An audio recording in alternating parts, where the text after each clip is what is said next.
De maneira geral, assemelham-se a mortos preciosamente adornados. Chega, porém, um dia em que acordam e começam a louvar o Senhor em êxtase admirável.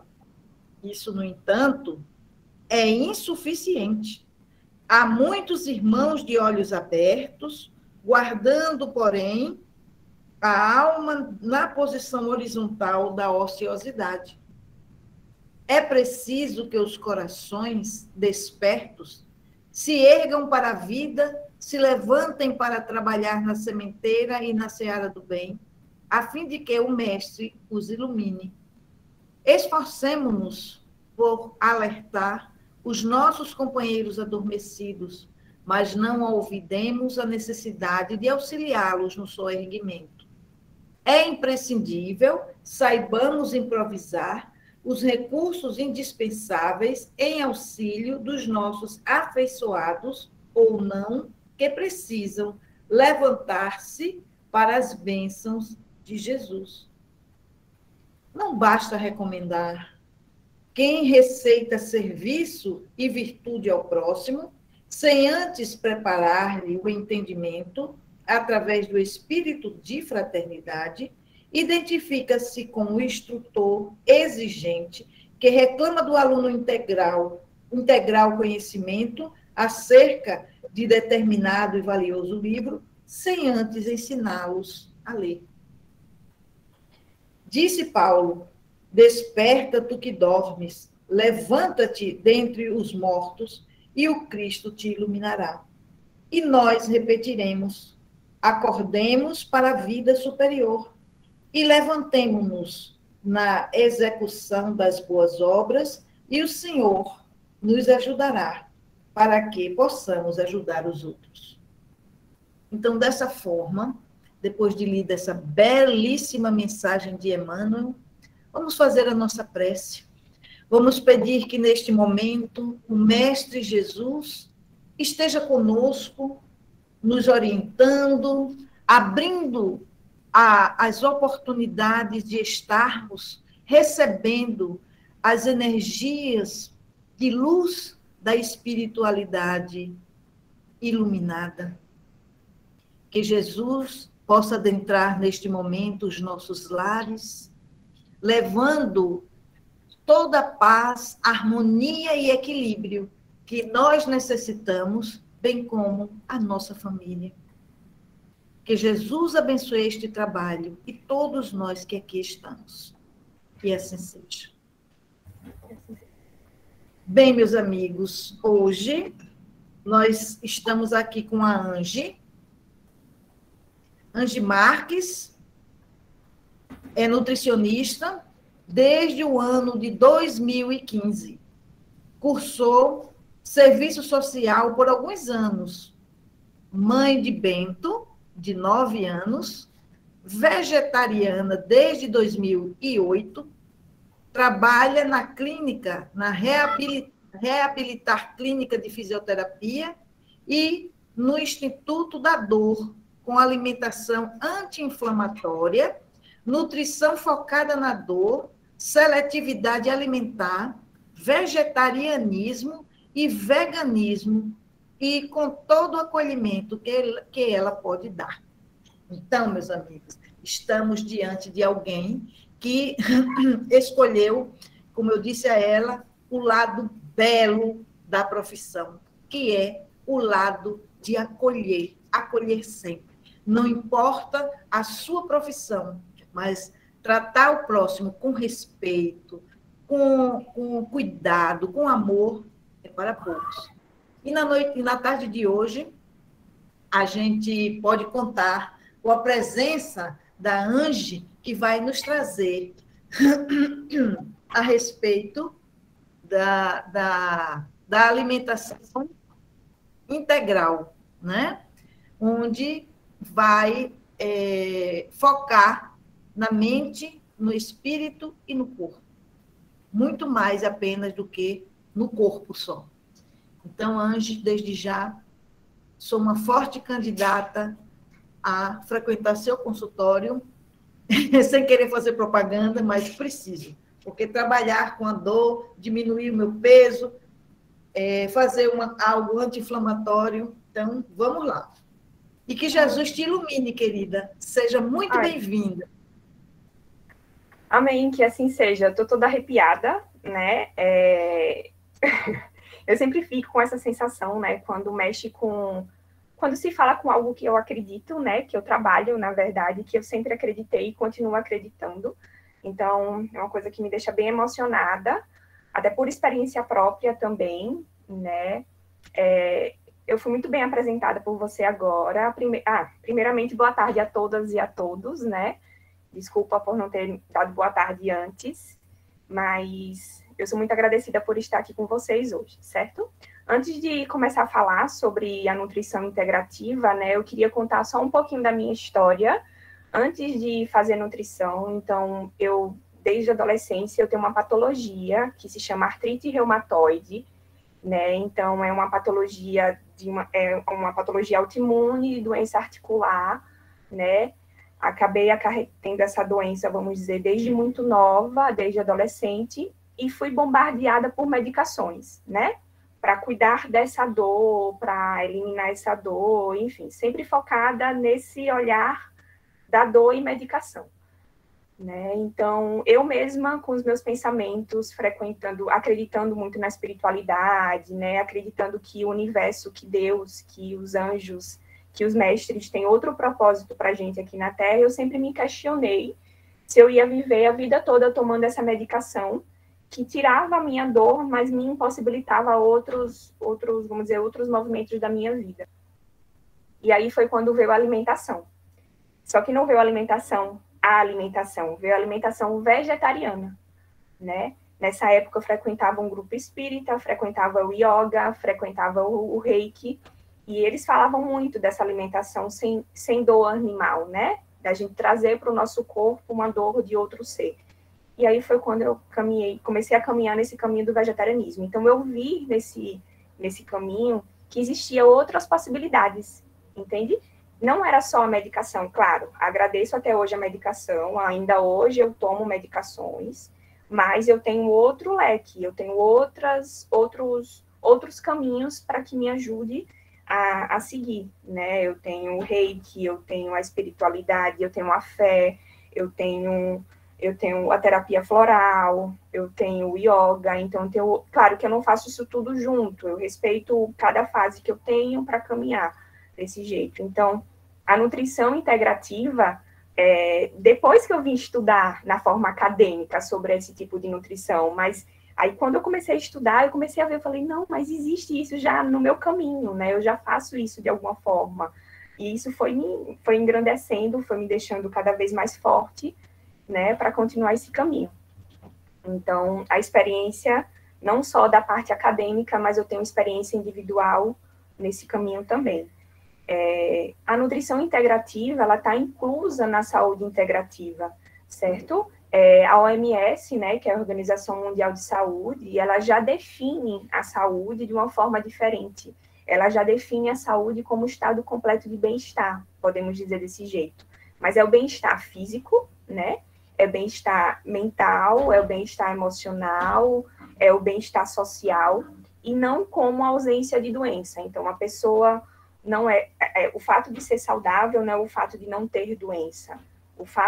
O ser saudável é o ter equilíbrio dentro desses corpos, né? Como a gente fala, o corpo físico, o corpo mental, o corpo espiritual, dentro da sociedade que a gente vive, certo?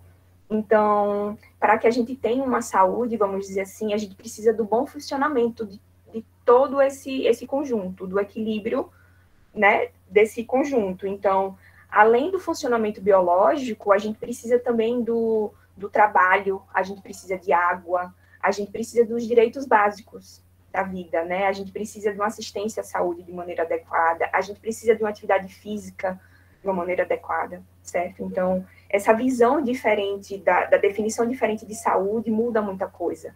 E a Organização Mundial de Saúde, colocando isso em papel, já mostra que a saúde não é só o fato de, tipo, não tenho doença, vou tomar uma medicação. Não é um conjunto de várias coisas, né? De vários corpos, vamos dizer assim.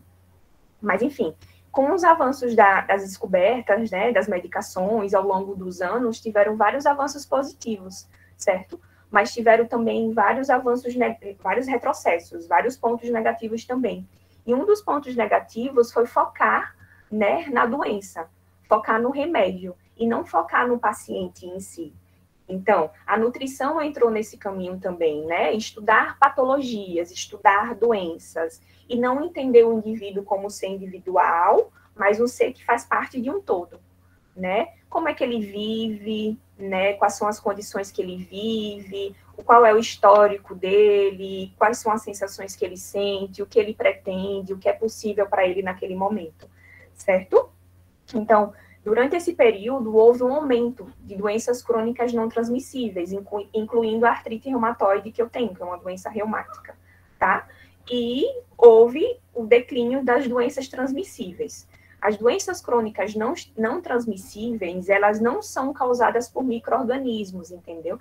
Elas são, na verdade, elas são, né, um conjunto de fatores, que são fatores biológicos, fatores comportamentais, fatores psicológicos e fatores sociais. Então, elas vêm, né, elas se manifestam por esses tipos de fatores, por algum descontrole, né, alguma disfunção desses fatores, tá? Mas não para um micro-organismo que entrou no corpo, enfim, e houve essa disfunção, tá? Então, a saúde integrativa, né, ela considera a pessoa como um todo, em suas dimensões, como eu já disse, física, biológica, emocional, espiritual e social. E ela trabalha com tecnologia, trabalha assim, trabalha com medicações, trabalha assim, mas ela também trabalha com mudanças de estilo de vida, né? A gente vai acompanhar a pessoa e vai, né, olhar e vai falar o que é que a gente pode mudar no estilo de vida para que sua vida melhore, né? Ela trabalha também com mudanças na alimentação, né? Vamos analisar a alimentação diária, vamos ver o que está em excesso, o que não está, né? O que podemos melhorar. Ela trabalha também com a prática de atividade física, né? Quais são os dias possíveis que você pode fazer atividade física? Mas possível que eu falo é o possível real. Existe o ideal, né, como tudo, mas existe o possível real. Então, a gente primeiro trabalha com o real e a gente vai aumentando esses possíveis, né? Essa possibilidade vai aumentando ao longo do tempo. E ela trabalha também com equilíbrio emocional e mental, né? A saúde mental muito importante, a saúde emocional, e trabalha também com a fé, né? Com o que você acredita, o que faz parte, qual é a fé que faz parte de você, né? Tem gente que vai dizer que gosta de ir para uma igreja, né? Rezar dentro da igreja, orar dentro da igreja. Tem gente que vai dizer que gosta de meditar, não sei, meditar em casa, acender uma vela, né? Colocar algum adereço. Tem gente que gosta de de receber um passe, né? Tem gente que acredita no reiki. Então, a fé é individual e que agrega essa pessoa, certo?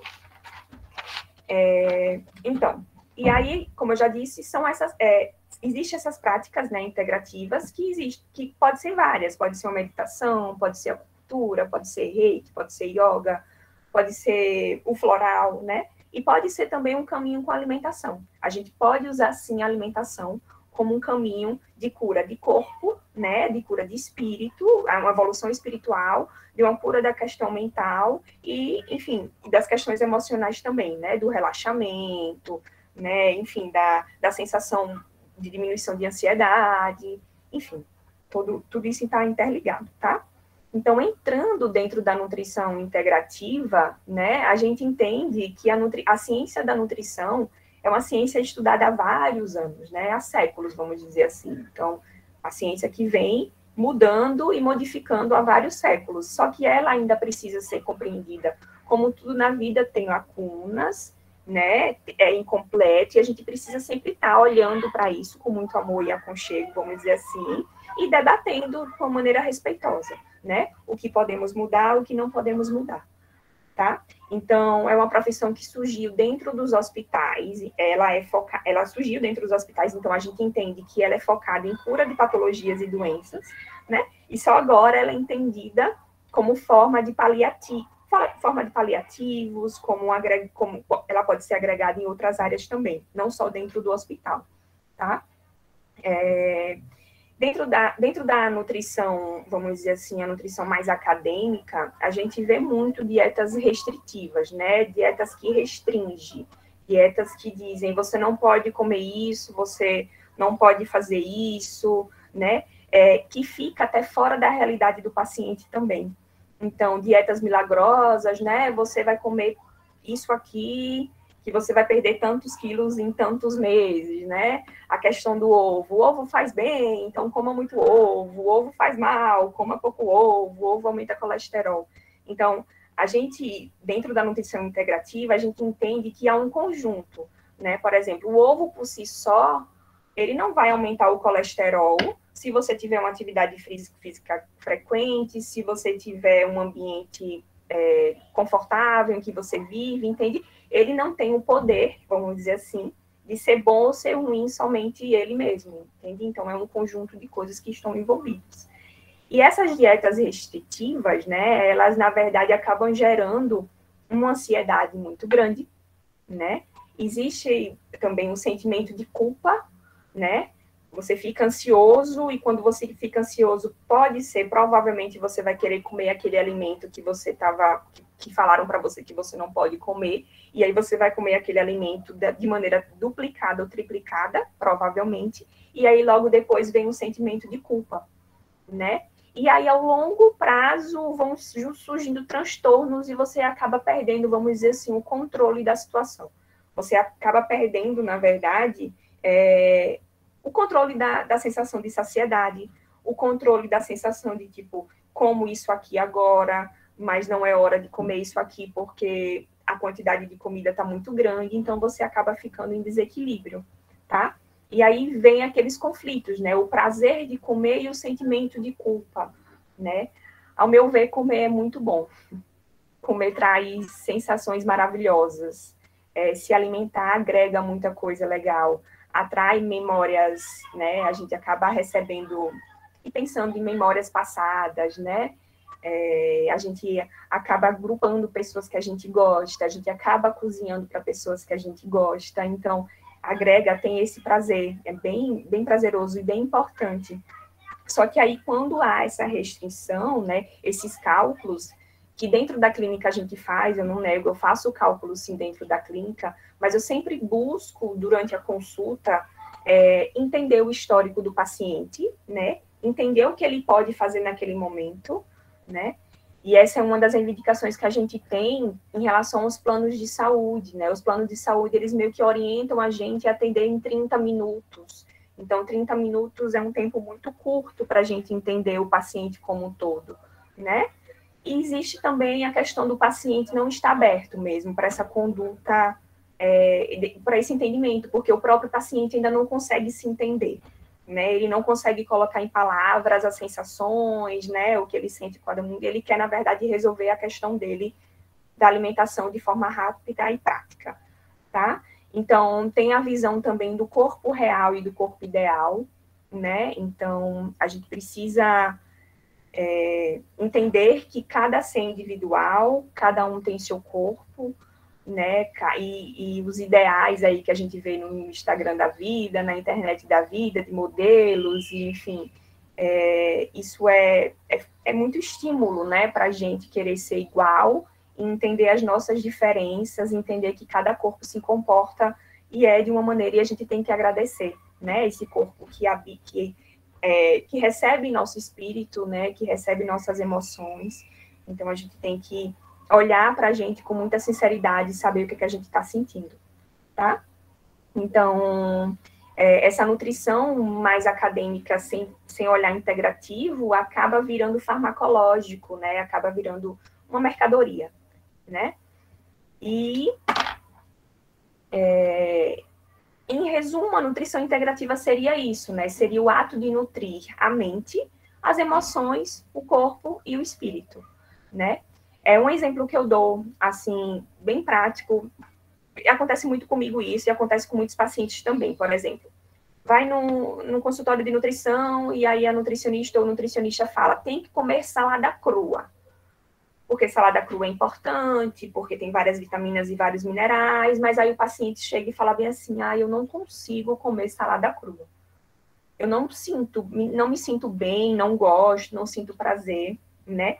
Às vezes, é um determinado momento do paciente, por exemplo, um paciente que precisa de um aconchego, né, que está vivendo uma fase da vida que está demandando muito energia, está demandando muitas emoções, ele não vai querer comer algo cru e gelado. Ele geralmente vai querer comer uma comida pastosa e uma comida quentinha. Né? Um exemplo bem prático disso seria o tal do brigadeiro, né? O brigadeiro de panela. Quando a gente está triste, chorosa, a gente vai para a panela, faz o brigadeiro, e tem a questão do doce também, claro, mas é uma comida pastosa, que a gente não precisa trabalhar muito para mastigar, né? E uma comida quentinha, acolhedora. Então, eu gosto de entender qual é a fase que o paciente está passando, né? O que é que ele está sentindo, quais são as comidas. Então, a gente, nesse caso, não colocaria salada crua, mas colocaria, por exemplo, os vegetais dentro de uma sopa. E estaria os vegetais, né? Mas de maneira cozida e quentinha, entende? Então, a gente precisa olhar uma pessoa como um todo, né? Com particularidades, com as questões pessoais, né? Sua história, que é muito importante. Tem muita gente que diz, em exemplo, tipo, eu tô com intolerância à lactose, mas eu gosto do leite, porque o leite me lembra o leite quentinho que minha avó fazia quando eu ia de domingo para casa dela, né? Então, é bem importante escutar isso, né? Porque você sente o amor, né, que a pessoa agrega ao alimento, porque ela lembra de outra pessoa, né? Uma pessoa que ela ama, aí às vezes é uma pessoa que não está mais aqui nesse plano, é uma pessoa que já partiu. Então, a gente precisa conversar muito, explicar para ela, olha, a gente pode substituir, talvez, por outro tipo de leite, os leites vegetais, né?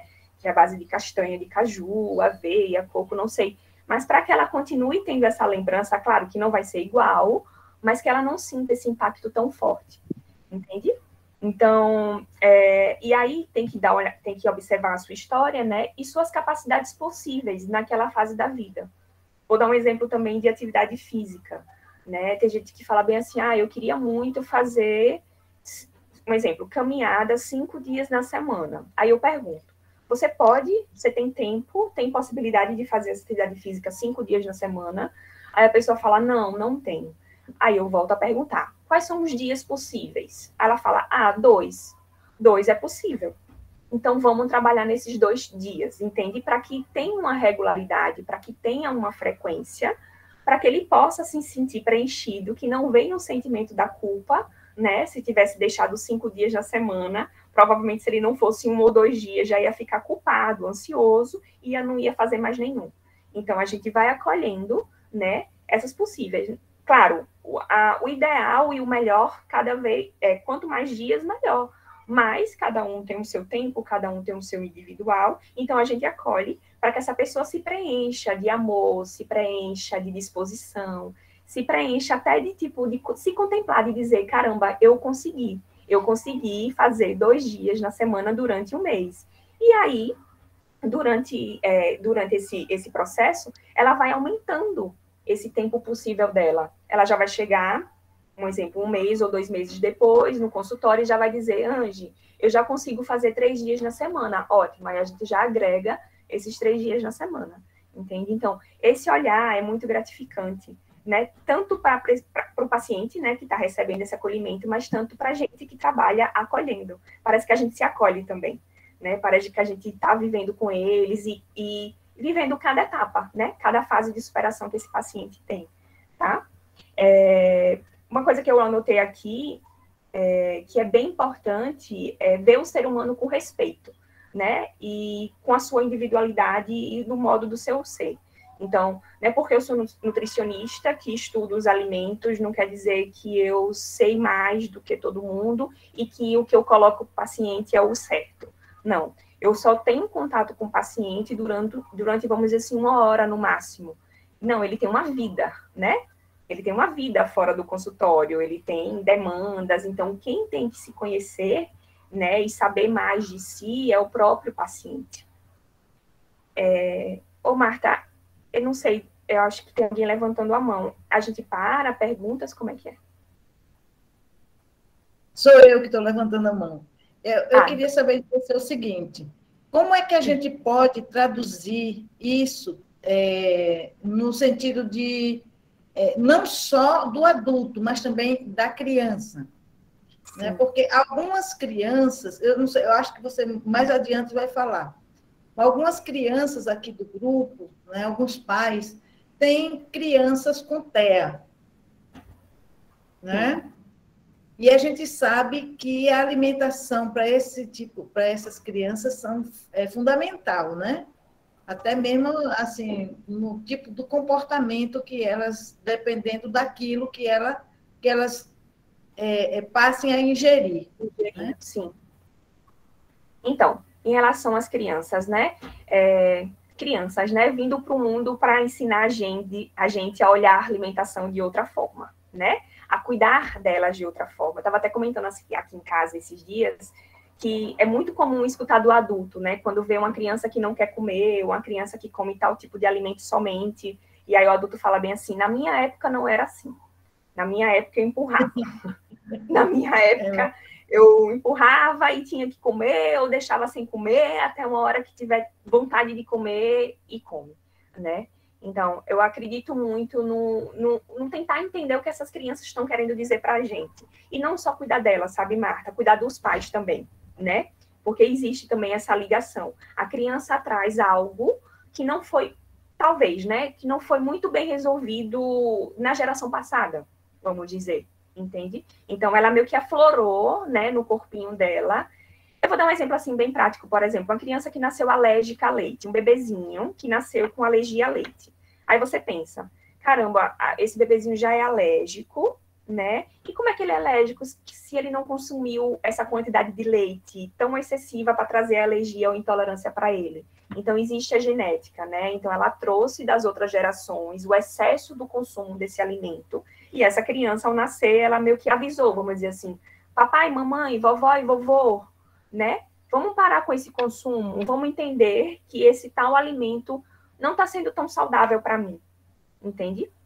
Então, o ideal, assim, que a gente pensa, é o mostrar novos alimentos para essas crianças, né? Ter muita paciência, isso é bem importante, mas eu sei, a gente vive de uma rotina, né? Eu tenho um filho de 9 anos, como você bem disse, ele é seletivo, ele tem seletividade alimentar, né? Então, ele tem dias que ele quer só arroz, aí passa a semana comendo só arroz, vamos dizer assim. Na outra semana, ele não quer arroz de jeito nenhum, entende? Então, é muito 880, mas nessa de mostrar o arroz para ele, eu vou mostrando os vegetais também, e mostrando a importância, entende? De forma lúdica, né? Convido amiguinhos para brincar com ele, e os amiguinhos que comem também, então todo mundo come junto, e ele já fica mais confortável de experimentar. Então, o ato de fornecer, vamos dizer, né? De mostrar todos os dias, a criança vai criando uma memória alimentar. Ela, quando crescer, ficar um pouquinho mais, né, mais velha, ela vai entrar em contato de novo com esse alimento e na mente dela, na memória dela, ela vai saber que ela teve contato com, pelo menos o visual, entende, com aquele alimento. O importante também, sabe, Marta, seria, tipo, deixar pegar o alimento com as mãozinhas, para que ela sinta a textura daquele alimento. É importante dizer também, agora eu lembrei, que antes da criança colocar o alimento na boca, é porque ela gostou do que ela olhou, ela gostou do que ela tocou e ela gostou do cheiro, entende? Então, é processual. Talvez ela precise de novas preparações. Um exemplo bem clássico é dizer que não gosta de feijão. Ah, não gosto de feijão. Talvez seja o tipo do feijão, talvez seja aquele dia que ela não quis comer feijão e ela vai dizer não gosto, ela não sabe dizer não quero comer hoje, entende? Assim como a gente, como adulto, nem todo dia a gente quer comer feijão, nem todo dia a gente quer comer banana, mas a gente sabe entender isso e verbalizar para o outro que convive com a gente, entende? E ela vai dizer que não. Então, é mostrar formas diferentes. Podia fazer, não sei, um bolinho de feijão, como se faz bolinho de arroz também, né? Para mostrar que existem outras formas de fazer o feijão. E nisso ela vai criando essa vamos dizer assim, essa familiaridade com o alimento, ela vai se sentindo confortável, né? Outro ponto importante também, sabe, Marta, seria também ver se existe, vamos dizer, talvez o nome sejam patologias mesmo que atrapalhe essa ingesta desse alimento, né? Não sei, mastigação não tão legal, né? Existe um processo de dor, né? Enfim, da ingesta de um alimento que traz dor para a criança e ela não sabe especificar que é somente aquele tal alimento. Ela vai dizer que são todos os alimentos e aí se cria um medo, né, de comer, entende? Então, tem várias coisas para serem analisadas, assim, também. Existe o processo, como eu já disse também, da mãe, do pai, do avô, da avó, terem também algum transtorno, né, algum trauma alimentar, e isso não fornece para a criança de uma maneira mais confortável. Eu tenho uma amiga que ela disse, quando a filha dela nasceu, Bento nasceu também, e ela dizendo, eu não vou apresentar mamão para Malu, de jeito nenhum, porque mamão eu tenho um trauma. Então ela já estava consciente, vamos dizer assim, de que mamão, a filha dela, não ia comer, porque tem um trauma com ela. Tipo, ela já vai passar esse trauma, ela passou provavelmente esse trauma para a criança, não sei, entendeu? Por uma coisa dela, né? Mas a criança ficaria omissa de experimentar o mamão.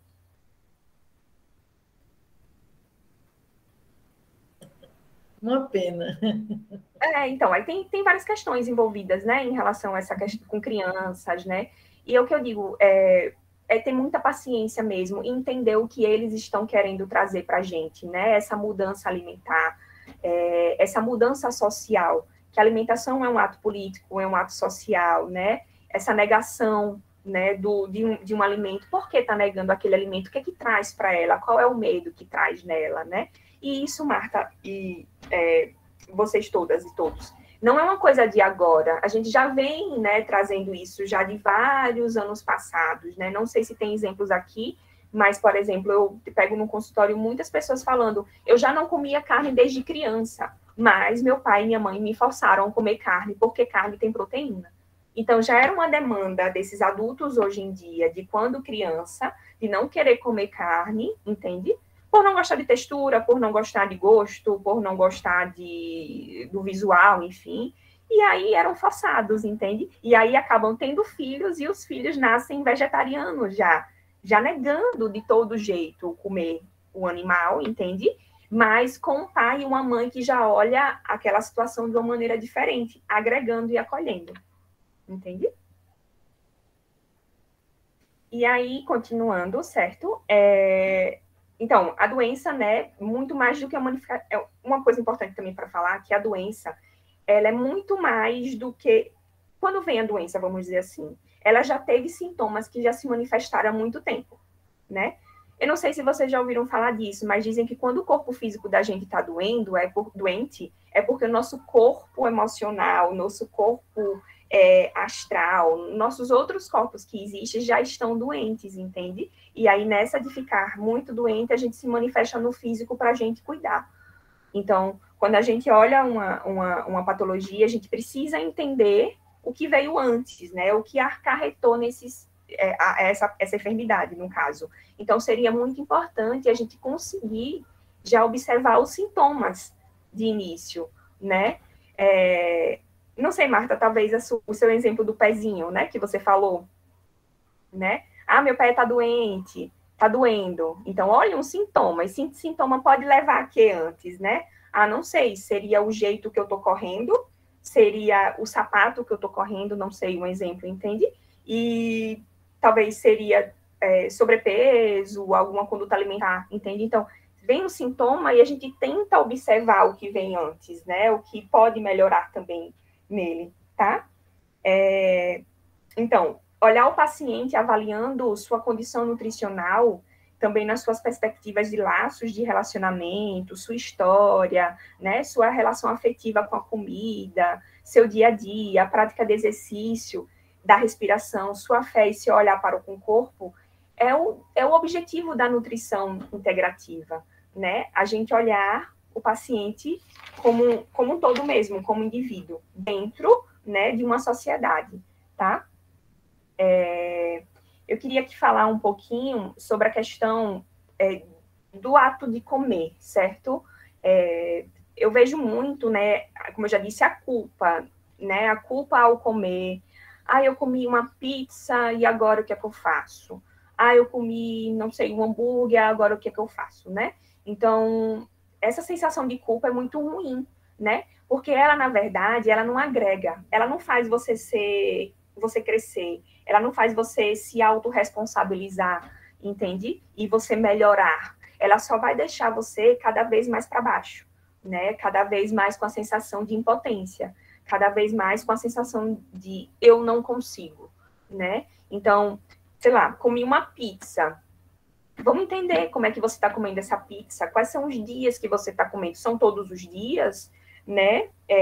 Você come, qual é a quantidade que você come, quais são os momentos, quais são as sensações, o que te remete, né, esse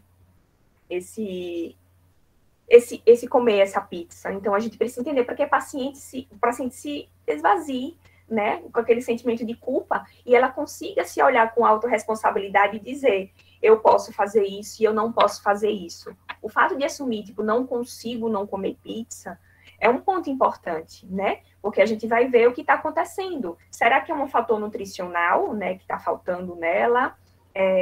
Existe uma questão que eu lembrei agora em relação à parte nutricional, né, de vitaminas e minerais com a parte mental, neurológica, vamos dizer, comportamental. Um exemplo, vitamina B12 é uma vitamina neurológica, certo? Então, ela é importante, né, para a formação dos neurônios, ela ajuda no processo de a parte mental ativa, né, a parte mental desenvolvida, não esquecer das coisas, e o fato dela estar deficiente no corpo da gente é um tipo de anemia também. Então, por exemplo, existe pessoas que ficam no processo de depressão, né, com a patologia de depressão, existe pessoas que ficam no processo de tristeza durante muitos anos, muito tempo, e aí a gente pode ver também que é uma falta de nutriente, né? A falta de vitamina B12 ao longo tempo, ela pode causar, sim, uma tristeza profunda, ela pode levar à depressão, ela pode levar a patologias também. Então, às vezes, o fato da gente focar em um alimento, né, exageradamente, pode significar, sim, a deficiência nutricional, a deficiência de algum nutriente, certo?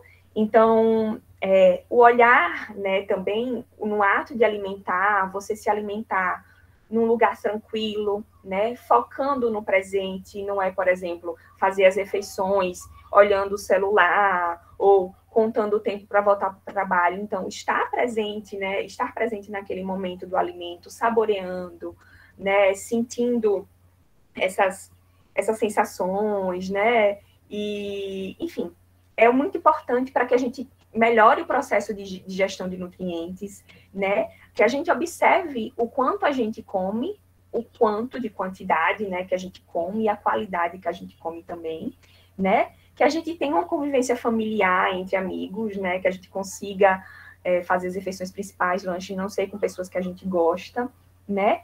Existe também uma maior interação social também, né, a comida leva, o se alimentar leva a gente nessa maior interação social, sentir prazer com a alimentação, né, então não cria a sensação de ansiedade, né, a sensação de tipo de estar pleno, né, e saber diferenciar quando a gente está com fome, quando a gente sente sede, né, quando a gente está saciado, né, esse feelingzinho, esse saber, né, desses detalhes é muito importante.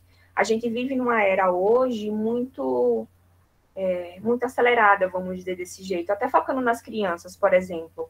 Crianças que ficam no celular durante muito tempo, crianças que ficam no videogame. É muito difícil ela ter o tino de saber quando está com fome ou com sede. Ela vai ficar naquele celular videogame durante horas, entende? Mas ela não vai saber se ela está com fome ou com sede, porque está tão intertida ali, né? Então não tem. Então a gente precisa estar presente e atenta, né? Também a essas sensações, né? Outra coisa também, que como eu já disse, é descobrir a meta possível de cada um, tá? Então, pode se aplicar em qualquer refeição, né?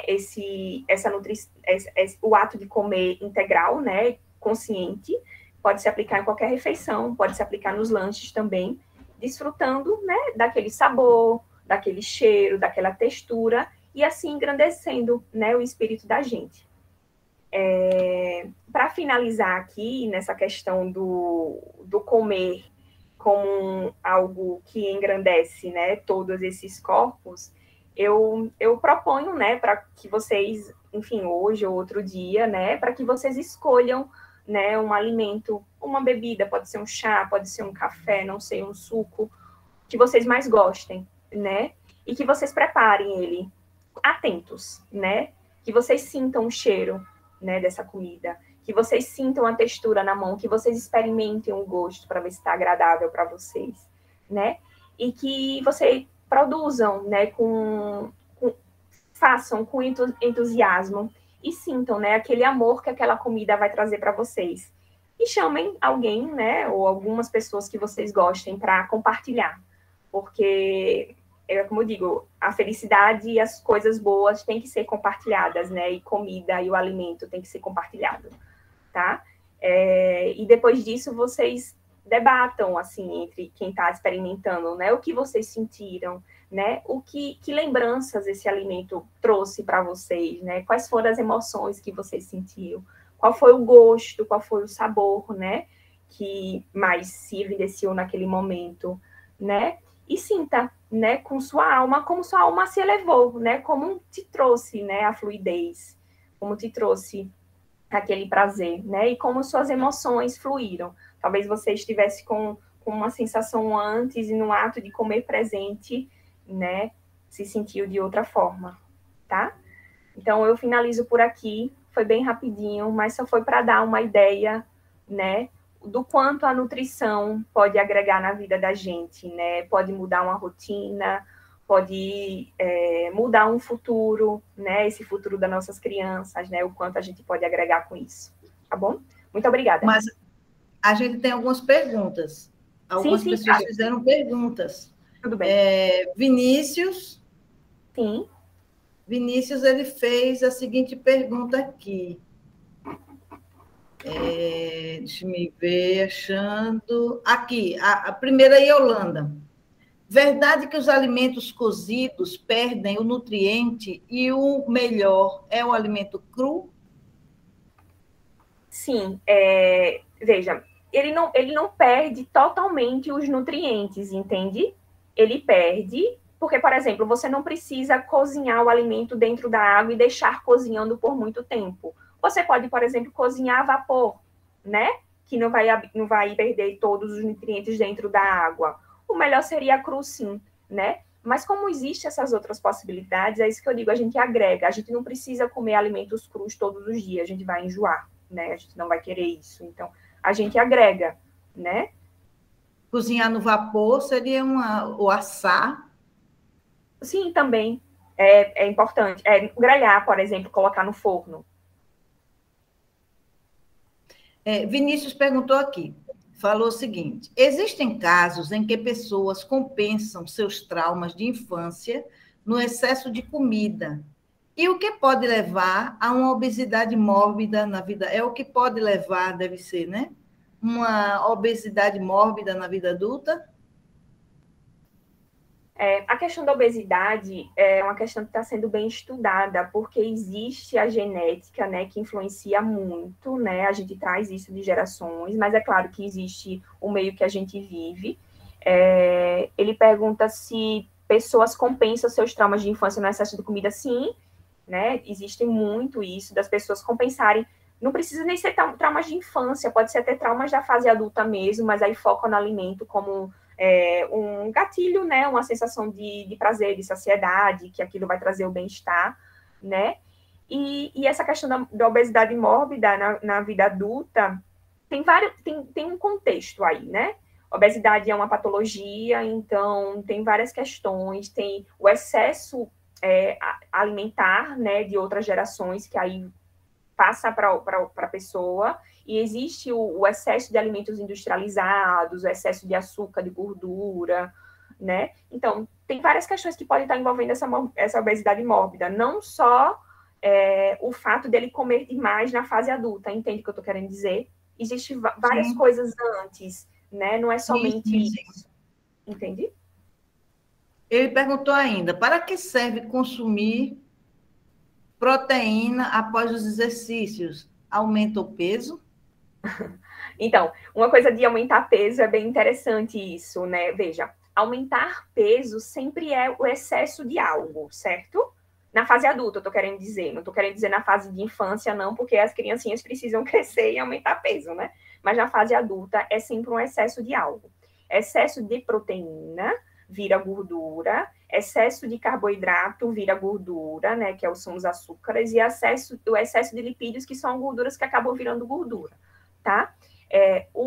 Então, aí o excesso de proteína, né, pode ser pós os exercícios, pode ser antes dos exercícios, pode ser ao longo prazo, vai aumentar o peso sim, mas veja, para que serve consumir proteínas após os exercícios físicos? A gente consome proteína porque ela tem uma função de reparar músculo, entende? Você está na atividade física, você acaba, né, desgastando, usando, né, e a proteína seria para fortalecer, entende? Pronto. A Yolanda ainda faz uma pergunta a você. Como substituir a proteína da carne? Pronto, então. A proteína da carne é substituída pela proteína dos vegetais, certo? Aí você me diz, uau, vegetais têm proteína. Sim, vegetais têm proteínas e são lindas e maravilhosas. Existe proteína dentro do grupo das leguminosas, que são o grupo dos feijões, da lentilha, do grão de bico, da ervilha, da soja. Então, a gente encontra proteínas nessas leguminosas, certo? Existem proteínas nas oleaginosas, castanhas de caju, castanha do Pará. Existem proteínas nos cereais, arroz, aveia, quinoa. Existem proteínas em todos os vegetais, folhosos verdes, brócolis, cenoura. Mas é claro, a gente entende? A gente precisa agregar todos esses grupos alimentares diariamente para que a gente consiga alcançar a proteína que nosso corpo precisa, entende? Isso. Então, tirei a carne e vou me alimentar somente de batata frita, entende? Vou me alimentar somente de, sei lá, biscoito, porque tem lá dizendo no pacotinho que tem proteína. Não é isso, sabe? A gente tem que agregar. A gente tem que experimentar e usar todos os outros grupos alimentares para que a gente se nutra. Ela ainda fala o seguinte: gostaria que falasse da gordura trans, do sal e do açúcar tão presente nos alimentos industrializados. Mas eu também gostaria que você também fizesse, eu, Marta, falasse alguma coisa a respeito do glúten, que hoje está sendo tão demonizado. Então, a gente tem essas questões dentro da nutrição, né? Da gente enaltecer um tipo de alimento e o outro alimento a gente destruir, né? Veja, ó, ao meu ver como nutricionista, o glúten, na verdade, ele é inflamatório, ele inflama sim, né? Mas isso não quer dizer que a pessoa que não está inflamada, ela não possa e nem pode comer o glúten. Não sei se vocês conseguem entender, né? Sim. Existe a doença, existe a patologia para quem tem problemas com a digestão do glúten, que são celíacos, né? Isso já é estudado. Então, essas pessoas não podem comer. Mas existem pessoas que não têm problema nenhum com glúten, né? Mas que não querem comer. Sim, é uma opção, mas não precisa ser desse jeito. E existem pessoas que comem alimentos que têm glúten e se sentem um pouco mal, vamos dizer assim. Vou dar um exemplo pessoal. Eu, quando como alimentos, depois eu vou dizer quais são os alimentos que contêm glúten, né? Eu, quando como alimento que tem glúten, eu sinto que minhas articulações ficam enrijecidas. Sim, eu tenho uma doença inflamatória, entende? Então, meu corpo já é inflamado por si só, né? Ele trabalha muito para conter essa inflamação. Então, se eu comer algo que inflame, ele vai inflamar mais. E aí eu vou sentir uns sintomas mais aflorados, entende? Então, os alimentos que contêm glúten são o trigo, certo? A aveia, depois eu falo depois. O trigo, o malte, certo? A cevada, e tem outro, que eu acabei esquecendo agora, mas a aveia acabou sendo contaminada por glúten, entende? Então, ela acaba, aí as pessoas acabam dizendo que a aveia tem glúten, tanto que agora vende aveia e aveia sem glúten, não sei se vocês já viram isso. Já. Né? Então, porque ela ficou contaminada, sabe? E ela acabou se contaminando no meio da produção, talvez na plantação, vamos dizer assim, né? A terra contaminada, né? Então, ela acabou aderindo. Então, seria legal se observar, né? Uma dúvida, O trigo não, a aveia, ela não é contaminada só quando a moagem é feita nos mesmos aparelhos que a do trigo? Sim, pode ser também. O tipo de contaminação cruzada que a gente chama. Quem falou foi, acho que foi Edna, não foi? Foi. Pronto. Então, existe sim essa contaminação cruzada, né? E aí Cruzada, né? Isso, ela ficou contaminada. Mas existe também aquela outra contaminação, que é a contaminação da terra, na plantação, entende, Edna? Na hora que plantou, tinha aveia, tinha trigo e outra coisa, a terra está contaminada também, né? Por vários agrotóxicos, por várias medicações que colocam, né? Várias químicas que colocam. Então, acabou contaminando. E esses alimentos vão mudando, né? Por exemplo, eu vou dar um exemplo bem, bem legal. Assim, é engraçado. Minha mãe teve uma época que eu estava sem querer comer muito pão, vamos dizer assim, tentar equilíbrio, né? Aí minha mãe chegou para mim e falou bem assim: eu não sei por que você está assim, Jesus comia pão. Eu achei super engraçado ela dizendo isso, tipo, Jesus comia pão, por que você não quer comer pão? Aí eu olhei para ele. Mas veja, Ange, nesse caso do glúten, quem é intolerante, talvez tenha uma solução, que são os pães de fermentação natural. Sim, não é isso? Edna, com certeza. E são maravilhosos, né? De gostosos. Isso, maravilhosos, bem diferente. Talvez o pão que Jesus comesse fosse esse pão de fermentação natural. Certamente. Certamente, Porque aí eu falei para ela, eu fiz, mãe, ó, o pão que Jesus comia, provavelmente a farinha, o trigo estava plantado num quintal dele. E Maria, a mãe dele, devia fazer pão para ele todos os dias. É diferente de você fazer pão de uma farinha que está no supermercado num pacote há 3 anos, entende? E com um fermento de produção industrial, né? Com fermento Porque de produção a fermentação natural você é feita da própria farinha com água, né? São os micro-organismos, bactérias e fungos que existem na farinha e no ambiente que fazem o fermento natural, né? Pois é, as bactérias e os fungos benéficos, né? Que eles próprios se proliferam, tendo muita paciência. A gente tem que ter muita paciência para que ele conduza a isso, entende? Então, são comparações com o passado, vamos dizer assim, que não tem por que estar comparando, entende? A gente tem que estar olhando como a gente está vivendo e tentando mudar. Por exemplo, essa ideia do pão de fermentação natural. Por que não se trabalhar mais nisso, né? Por que não cozinhar mais ao invés de comprar alimentos já prontos, entende? Então, isso é um ponto bem importante. Entendo, porque eu faço aqui em casa pão de fermentação natural. Eu tenho fermento que eu mesmo cultivo, né? Fiz tudo, ele hoje está bem bonitinho, o Antônio está bem grandinho. Domingo passado eu fiz pão e ele tem um sabor diferenciado, né? Por exemplo, eu estava alimentando com caldo de cana e aí ele tem um leve sabor bem longe da cana, o pão fica com esse leve sabor muito, muito gostoso, bem longe, ele apresenta Tem com a maçã, né? Um fermento que a gente faz com a maçã. Sim, olha, tem aí alguns produtos que você pode, até água e farinha de trigo você faz o fermento, né? Uhum. E a natureza age. E a natureza age. Ô, Marta, eu acho que ficou 2 perguntas, não foi antes do glúten? Ficou a dela para pedir que você falasse a respeito da gordura trans, do sal e do açúcar que estão presentes nos alimentos industrializados. Certo, ó. A gordura trans, né, é uma gordura que foi criada para dar, vamos dizer assim, consistência e crocância ao alimento industrial, tá? O sal e o açúcar são alimentos que são ingredientes que conservam, né? Então, se esses ingredientes têm no alimento industrial, é para que se mantenha, né, esse alimento em prateleira, vamos dizer, né? Que se mantenha uma validade longa, né? Vamos dizer assim. Só que é isso, o excesso de açúcar, como eu já disse, que é carboidrato, o excesso de gordura, que pode ser a gordura trans, e o excesso de sal também, né, que é o sódio que tem dentro dos alimentos para conservação, eles causam um transtorno e um desequilíbrio no corpo da gente, entende? Então, eles ficam em excesso, levando a patologias também. Então, tudo tem que se manter em equilíbrio, né? É muito difícil, é difícil um alimento in natura ter esse excesso. Entende? Na verdade, alimento in natura não tem nem gordura trans. Gordura trans foi criada pelo homem. Aí, continua ainda. Dá para confiar nos alimentos orgânicos ou é puro marketing para aumentar preço no mercado?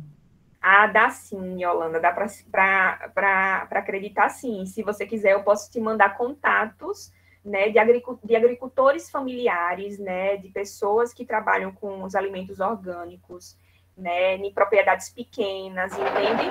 Que produzem, né, que plantam, que colhem esses alimentos. Claro, não tem uma variedade grande, né, porque, enfim, a propriedade é pequena, então a gente vai agregando isso. Mas dá sim. Agora, claro, a gente tem que ficar sempre atenta, né? Para ver de onde vem, quem é, ver alguém de confiança. Procedência, né? Porque acaba criando também um marketing, né, em relação a isso, enfim, tem várias questões envolvidas, mas eu tenho contatos, assim, que eu peço aqui em casa e que eu passo para os pacientes que são sim, de confiança, entende? Ótimo. E, para finalizar, pelo menos as perguntas aqui do chat, a Edna pergunta, por que existem crianças que não gostam de proteína bovina desde bebê? E deixa eu te falar uma coisa. Eu tenho um sobrinho que ele está com... eu estou com 59, ele tem 9 anos, 8 anos a menos do que eu, então ele está com 51. E ele, na época, desde criança, ele não gostava de comer carne. Ele não gostava de jeito nenhum. A minha irmã fazia tudo. Botasse carne, ele vomitava. Ele não gostava, ele não queria. E um dia, o meu irmão, que na época era estudante de medicina, perguntou para ele, ô Alessandro, me diga uma coisa, por que é que você não gosta de carne? Ele pequeno, ele tinha uns 3 para 4 anos. Ele olhou para ele e disse assim, eu não gosto porque o boi sofre muito para morrer e a raiva dele vem para a carne. A gente ficou todo mundo, sem entender assim, o processo que a criança, né? Que quem fala a respeito disso são os hindus, né? Que desde naquela época, isso há alguns anos atrás, né? 40 e poucos anos atrás, para a gente foi de ficar assim, né? De queixo caído. Ele dizer que não comia porque o boi sofria. Então, e aí você vê, né, Marta, por exemplo, houve uma pergunta do pai dele, né? Por quê? Ou por que você? E tentativas, né? Tentativas. Uhum. Então, eu acredito muito na parte tanto espiritual, né? São serizinhos, seres de luz que estão vindo para essa terra para dar um novo encaminhamento para esse mundo, entendendo o animal como um ser vivo que merece respeito, né? Que a gente não precisa mais matá-los para sobreviver, vamos dizer assim, né? Porque existe a indústria, né? O mercado nessa produção da carne que desmata para, né? Enfim, que planta soja para o boi. Então, existe todo um desequilíbrio ambiental, né? E humano, né? Humano e com cuidado com outros seres vivos. Então, eu acredito muito nisso. Existem essas crianças que já vêm com essa ideia mesmo. Eu pego várias criancinhas no consultório desse jeito. Tem crianças que falam assim, eu não como nada que tem olhinho. Que né? Né? Olhinho, eu também... Eu acho que eles pensam assim, eu também tenho um olho. Por que eu vou comer algo que é parecido comigo? Porque criança, ela se enxerga em vários aspectos, né? Você pode até perguntar, isso. Ela se encaixa. A gente vai crescendo, vai virando adulto e a gente acaba se distanciando de muita coisa. Mas ela se encaixa dentro de uma água, ela se encaixa dentro de uma árvore, né? Ela olha uma planta com amor, né? Pega uma florzinha assim. Então, o bicho é todo um acolhimento que ela tem. Né? Então, é um amor muito grande. Por isso que eu digo, elas estão vindo para ensinar a gente de várias formas. Várias possibilidades, vamos dizer assim, né? Várias possibilidades de viver. Então, e também tem outras coisas também. Às vezes a criança vem com uma patologia, tipo, não consegue mastigar, entende? A fibra da carne, dói ao deglutir, né? Demora a fazer o processo de digestão, que é a proteína, no caso. Então, ela vai começar a sentir dor até o momento que não vão dar mais carne para ela, entende? Então, ela veio como forma de... Ela veio e ela transferiu essa forma de patologia para não dar para ela. Então, tem várias Mas, Ange, A carne, ela tem vitaminas, proteínas que a gente ainda precisa por ser um ser que ainda temos uma estrutura densa. A opção de não comer carne é saudável, mas existe, né, algumas medicações ou alguns suplementos que essas pessoas que são veganas ou vegetarianas, que elas têm que fazer uso para poder compensar os nutrientes que não são ingeridos pela proteína bovina, não é isso? Não necessariamente. Deixa eu ver se eu consigo explicar um pouquinho melhor. Por exemplo, deficiência vitamínica e mineral existem tanto em vegetarianos quanto em onívoros. Talvez vegetarianos fiquem com deficiência vitamínica por não agregar todos aqueles grupos alimentares. Lembra que eu falei? Só viver à base de batata frita porque não tem animal. Entende o que eu estou querendo dizer? Sim. Não, a proteína a proteína animal, vamos dizer assim, toda a proteína que tem na carne tem nos vegetais. Isso já é comprovado, entende? Só que, por exemplo, a vitamina B12... o brócolis é um deles, por exemplo, né? Isso aí. E a vitamina B12, lembra que eu citei? Que eu acho que eu falei na hora que eu estava falando. A vitamina B12, a maioria dos vegetarianos e veganos suplementam. Por que suplementam? Porque esse produto essa vitamina, vem na carne, certo? Porque, na verdade, é o boi que come vamos dizer assim, que come essa vitamina dos vegetais, certo? Só que se a gente for comer dos vegetais, essa absorção da vitamina B12 é numa parte do intestino que é muito escondidinha, então a gente às vezes não absorve. Então, mesmo os onívoros que comem o boi, ele não absorve essa vitamina também. Tanto que tem onívoros que comem carne, né, no caso, que tem deficiência de vitamina B12, que tem deficiência de ferro, entende? Ok. Então, não necessariamente, vamos dizer assim, não necessariamente não é porque, não é a vitamina mineral que tem na carne que a gente precisa, não. Tudo que contém na carne a gente tem nos vegetais, a gente só precisa organizar direito, né? Por exemplo... É o tal do balanceamento, né? Só fazer um balanceamento. Por exemplo, por incrível que pareça, Edna, no consultório, os vegetarianos são bem mais nutridos, vamos dizer desse jeito, nutridos do que os onívoros. A maioria de deficiência vitamínica é tudo de onívoro, ó, ferro baixo, cálcio baixo, vitamina B12 baixa, a maioria é de onívoro.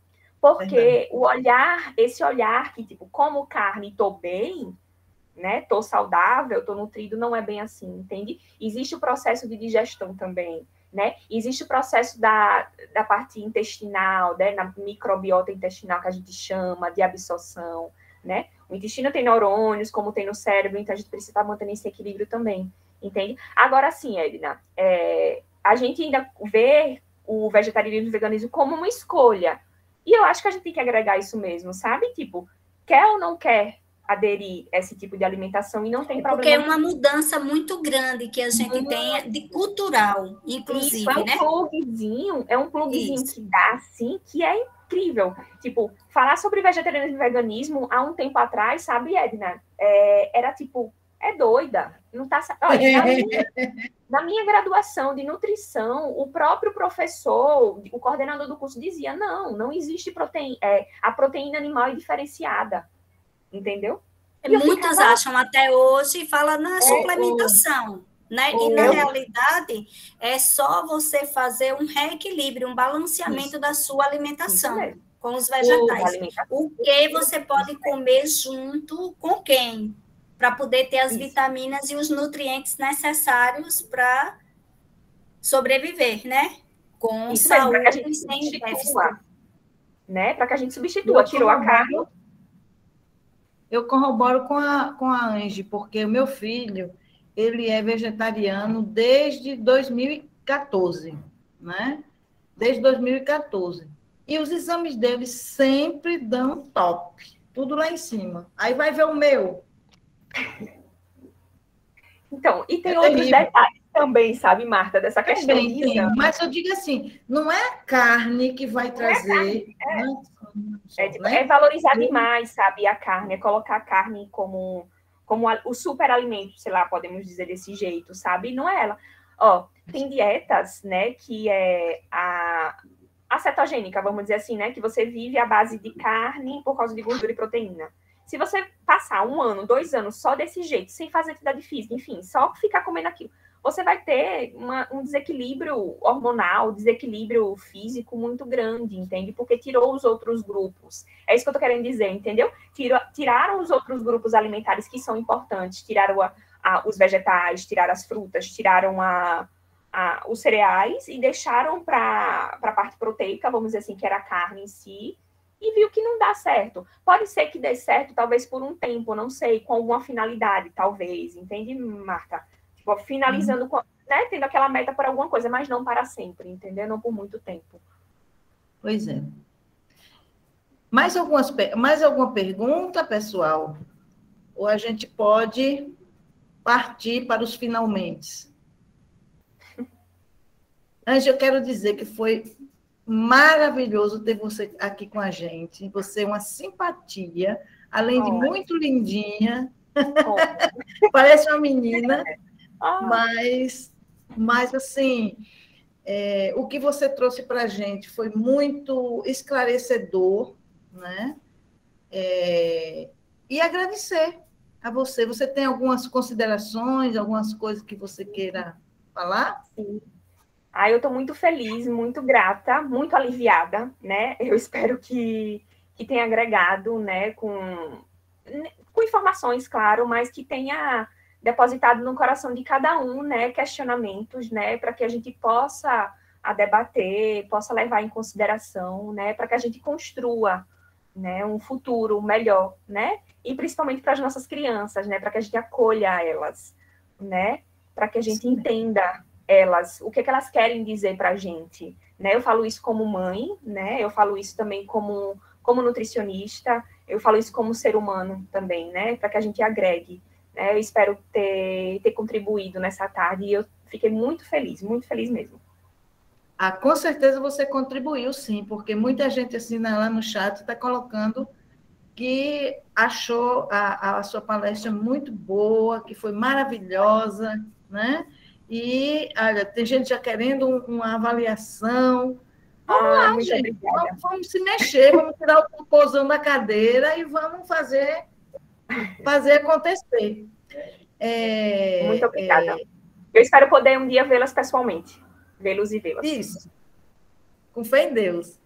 Antes da gente encerrar, propriamente dito, e tirar nossa foto, você não vai sair agora, eu vou pedir ao Vinícius para ele compartilhar uns videozinhos, umas vinhetas que nós estamos lançando do GAE com os jovens, né? O pessoal da mocidade, para que a gente traga para os pais, né? Os pais, os amigos, a função da nossa evangelização está aqui no GAE.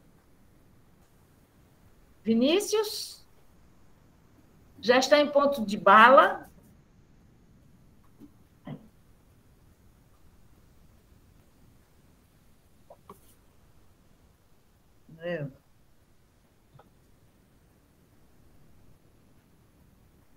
Vinícius está sem som.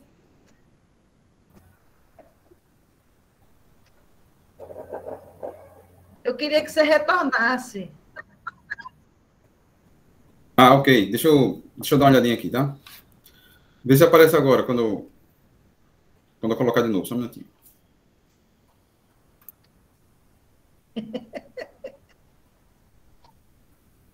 Olha ali, Margarete já está toda pantera com este cabelo. Tô me arrumando para sair legalzinha, para depois fazer uma consulta com essa moça aí. Margarete, tá linda. Amei. É pena que eu tive que sair um pouquinho, que Taiga telefonou. Depois eu te conto, Marta. Tá bom. Deixa ele ajeitar lá, que a gente vai mostrar. Todo sábado agora a gente vai trazer uma vinhetazinha da mocidade. Beleza. Tá ouvindo agora? Sim. Oi, meu nome é Janine Caruso, tenho 19 anos e faço parte da evangelização espírita desde os meus 10 anos. Busquei o espiritismo, pois minha mediunidade começou a aflorar muito cedo.